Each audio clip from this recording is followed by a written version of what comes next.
Good mood sa inyo mga boss, mga idol, mga kabakal natin dyan. Ito naman yung naka-vertical na pagwe-welding sa mga maninipis, no? Sa 1.5 na tubular. Mainam na paraan to sa mga maninipis na wini-welding, no?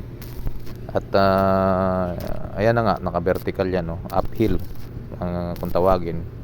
Kailangan naka-tack weld lang to, spot welding, no? Ina-advise ko to at recommend ko to sa mga eksperto ng welder o yung mga bago pa lang ng mga welder.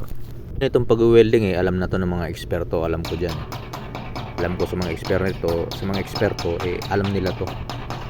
Yan, makikita niyo sa video, walang butas yan, no? Pag tinik-tik natin talagang walang butas, dire-diretso yung welding niyan. At ito naman yung malang paraan, no, sa pag-welding, no, gaya ng yung sa flat.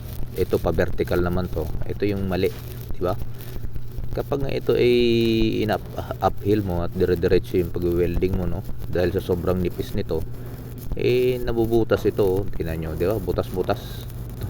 Ang haba na ng butas niyan, tuloy-tuloy yung butas. Kaya mali yan, huwag nyong gagayahin yan. Yun sa tama tayo para maganda.